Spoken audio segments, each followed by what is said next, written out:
അസ്സലാമു അലൈക്കും വറഹ്മത്തുള്ളാഹി വബറകാതുഹു. അൽഹംദുലില്ലാഹി റബ്ബിൽ ആലമീൻ വസ്സലാത്തു വസ്സലാമു അലാ സയ്യിദിൽ മുർസലീൻ വഅലാ ആലിഹി വസ്വഹ്ബിഹി അജ്മഈൻ. അമ്മാ ബഅദ് ഫഇന്നി ഉസീകും വഇയ്യായ ബിതഖ്വല്ലാഹ്. ബഹുമാനമുള്ളവരെ, ലോക മുസ്ലിങ്ങൾ ഒന്നടങ്കം ഏറ്റവും പുണ്യമായ ഈദുൽ അദ്ഹ, അതിനോട് ബന്ധപ്പെട്ട് ചെയ്യപ്പെടേണ്ടതായ കർമ്മങ്ങൾ ചെയ്തുകൊണ്ടിട്ട് ആ ദിവസത്തിനെ ധന്യമാക്കുകയും ചെയ്യുന്ന ഈ പ്രത്യേക മുഹൂർത്തത്തിൽ സമസ്ത കേരള ജമിയത്തുൽ ഉലമയും അതിനോട് ബന്ധപ്പെട്ട സംഘടനകളൊക്കെ എല്ലാവർക്കും ഈദ് ആശംസകൾ അർപ്പിക്കുന്നതിനോടൊപ്പം പ്രധാനപ്പെട്ട ചില കാര്യങ്ങൾ കൂടി ഉണർത്തുകയാണ്. ലോകം ഒന്നടങ്കം സമാധാനത്തിന് വേണ്ടി കൊതിക്കുമ്പോൾ, ലോകത്തുള്ള എല്ലാ മനുഷ്യരും സ്നേഹത്തിന് വേണ്ടി ആഗ്രഹിക്കുമ്പോൾ, ഇവിടെ പലരും പലരെയും അടിച്ചമർത്താൻ ശ്രമിക്കുന്ന വളരെ ദയനീയമായ ഒരു കാഴ്ചയാണ് നമ്മൾ കാണുന്നത്. ഈ ലോകത്ത് എല്ലാവരും ജീവിക്കണം, എല്ലാ മതസ്ഥരും ജീവിക്കണം, മതമില്ലാത്തവർക്ക് ജീവിക്കണം. ഇവിടെ മറ്റ് എല്ലാ ജീവജാലങ്ങൾക്കും ജീവിക്കാൻ ആവശ്യമാവുന്ന സംവിധാനങ്ങളൊക്കെ നമ്മളെ പരിധിയിൽ നിന്നുകൊണ്ട് നമ്മൾ ഒരുക്കി കൊടുക്കണം. ഈ ലോകത്ത് മനുഷ്യരിടയിൽ സ്നേഹം വളർത്തണം, മതങ്ങൾ തമ്മിൽ സ്നേഹം വളർത്തണം, സംഘടനകൾ തമ്മിൽ സ്നേഹം ഉണ്ടാവണം, രാഷ്ട്രീയ പാർട്ടികൾ തമ്മിൽ സ്നേഹം ഉണ്ടാവണം. ഓരോ രാഷ്ട്രീയ പാർട്ടികളും അവരുടെ മാനിഫെസ്റ്റോയിൽ വിശ്വസിക്കുന്നതിനോടുകൂടെ അത് നടപ്പിൽ വരുത്തുന്നതിനോടുകൂടെ തന്നെ മറ്റുള്ള കക്ഷികളുമായി സൗഹാർദ്ദവും സ്നേഹവും ഇവിടെ നിലനിർത്താൻ വേണ്ടി ശ്രമിക്കണം. ഓരോ മതങ്ങളും അവരുടെ മതത്തിൽ പൂർണ്ണമായി വിശ്വസിച്ചുകൊണ്ട് മറ്റുള്ള മതങ്ങളോട് സ്നേഹത്തിലും മമതയിലും സന്തോഷത്തിലും കഴിയാൻ ആവശ്യമാവുന്ന സന്ദേശങ്ങളും സമീപനങ്ങളും ഉണ്ടാവണം. ആരും ആരെയും അടിച്ചമർത്തുകയോ ഓരോരുത്തരും മറ്റൊരുത്തനിക്ക് എന്തെങ്കിലും നിലക്കുള്ള പ്രയാസങ്ങൾ ഉണ്ടാക്കുകയോ മറ്റുള്ളവരെ ആക്രമിക്കപ്പെടുകയോ ചെയ്യണ ഒരവസ്ഥ ഇവിടെ ഉണ്ടാവാൻ പാടുള്ളതല്ല. നേരെ മറിച്ച് ലോകത്തിൻ്റെ എല്ലാ ഭാഗത്തിലേക്ക് നമ്മൾ പരിശോധിച്ച് നോക്കിയാൽ പരസ്പരം അടിച്ചമർത്തപ്പെടുകയും കൊന്നൊടുക്കുകയും നീതി നിഷേധിക്കപ്പെടുകയും സ്നേഹത്തിനെ ഇല്ലാതെയാക്കുകയും സന്തോഷത്തിനെ ഇല്ലാതെയാക്കുകയും ചെയ്യണ മോശമായ പ്രവണതയാണ് നമ്മൾ കണ്ടുകൊണ്ടിരിക്കുന്നത്.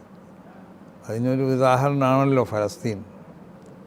അങ്ങനെ ഫലസ്തീൻ പോലെ പല സ്ഥലങ്ങളിലും നടക്കപ്പെടുന്ന ഈ ദാരുണമായ മനുഷ്യ കൊലകൾ, ഇതൊന്നും ഒരിക്കലും ന്യായീകരിക്കാൻ കഴിയാത്തതാണ്. ലോകരാഷ്ട്രങ്ങൾ ഇതിനു വേണ്ടി ശബ്ദിക്കണം, ലോകരാഷ്ട്ര നേതാക്കന്മാർ ശബ്ദിക്കണം, ശാശ്വതമായ ഒരു പരിഹാരം ഉണ്ടാക്കണം. അപ്പോൾ അതുകൊണ്ട് ഈ വിശുദ്ധമാവുന്ന വളരെ പുണ്യമായ പെരുന്നാളിൻ്റെ സന്ദേശമായി കൊണ്ട് പറയാനുള്ളത്, ലോകരാഷ്ട്രങ്ങളും ലോകരാഷ്ട്രങ്ങൾക്ക് നേതൃത്വം നൽകുന്നവരും എല്ലാ മതങ്ങളും മതങ്ങൾക്ക് നേതൃത്വം നൽകുന്നവരൊക്കെ എല്ലാ രാഷ്ട്രീയ പാർട്ടികളും എല്ലാ മറ്റുള്ള സാമുദായിക സംഘടനകളും ഒക്കെ ഒത്തൊരുമിച്ചു കൊണ്ടിട്ട് വിശുദ്ധമാവുന്ന ഇസ്ലാമിൻ്റെ ആ വളരെ സുന്ദരമായ സന്ദേശം ഓരോരുത്തർക്കും അവർക്കുള്ളതായ മാന്യത കൽപ്പിക്കുക, ഓരോരുത്തർക്കുള്ള അവകാശങ്ങളെ അവർക്ക് നൽകുക, പരസ്പരം സ്നേഹവും സന്തോഷവും ഒക്കെ ഇവിടെ വളർത്താൻ ആവശ്യമാകുന്ന പ്രവർത്തനങ്ങൾ നടത്തുക.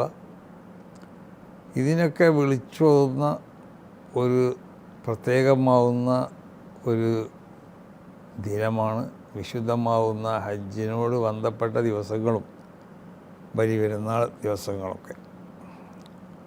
വളരെ ത്യാഗപൂർണമായ ജീവിതം മഹാന്മാരാവുന്ന പ്രവാചകന്മാർക്ക് അള്ളാഹുവിൻ്റെ ഭാഗത്തിൽ നിന്നുള്ള പല പരീക്ഷണങ്ങളും നേരിട്ടപ്പോൾ ആ പരീക്ഷണങ്ങൾക്കൊക്കെ പൂർണ്ണമായി അനുസരിച്ചുകൊണ്ട് അതിന് വഴിപ്പെട്ടുകൊണ്ടിട്ട് ദൈവിക കൽപ്പനകൾ പൂർണ്ണമായി സ്വീകരിച്ചു. സ്വന്തം താല്പര്യത്തിനേക്കാൾ ഇലാഹിയാവുന്ന കൽപ്പനകൾക്ക് സ്ഥാനം നൽകുകയും അത് അംഗീകരിക്കാനും അതനുസരിച്ച് പ്രവർത്തിക്കാനും തയ്യാറായ മഹാന്മാരാവുന്ന മഹത്തുക്കളാവുന്ന അമ്പിയാക്കന്മാരുടെ വിശുദ്ധമാവുന്നതായ ജീവിത ചരിത്രത്തിൻ്റെ പ്രധാനപ്പെട്ട ചില ഭാഗങ്ങൾ സ്മരിക്കപ്പെടുന്ന ഒരു ദിവസങ്ങൾ കൂടിയാണ് ഈ ദിവസം. അതുകൊണ്ട് ലോകത്തെല്ലാപാടുമുള്ള മുസ്ലിങ്ങളോട് പ്രത്യേകമായി പറയാനുള്ളത്, ഇസ്ലാമിൻ്റെ ഏറ്റവും പ്രധാനപ്പെട്ട മനുഷ്യ സ്നേഹവും സന്തോഷവും ഐക്യമൊക്കെ നിലനിർത്താൻ പ്രത്യേകിച്ച് മുസ്ലിങ്ങൾ മുന്നിട്ടിറങ്ങണം. മറ്റ് ലോകത്തുള്ള എല്ലാ മതവിഭാഗക്കാരോടും അതിനകത്ത് നൽകുന്നവരോടും ഈ സന്ദേശം എത്തിക്കാൻ, ഈ സന്ദേശം എത്തിക്കുക മാത്രമല്ല, ഈ സന്ദേശം ഇവിടെ പ്രചരിപ്പിക്കപ്പെടുകയും അത് നടപ്പിൽ വരുത്താനും സാധ്യമാവുന്ന ഓരോ പ്രവർത്തനങ്ങളും എല്ലാവരിൽ നിന്നും ഉണ്ടായാൽ ഈ ലോകത്ത് നമുക്ക് സമാധാനം ഉണ്ടാവും, സന്തോഷം ഉണ്ടാവും, സ്നേഹം ഉണ്ടാവും.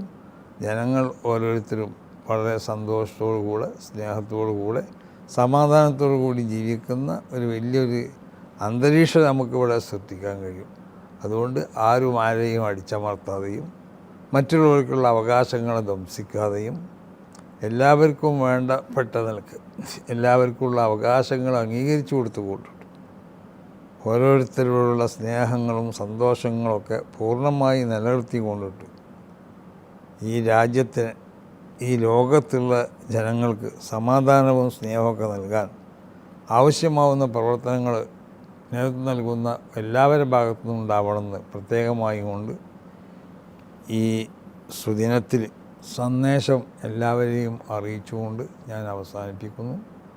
അസ്സലാമു അലൈക്കും വറഹ്മത്തുള്ളാഹി.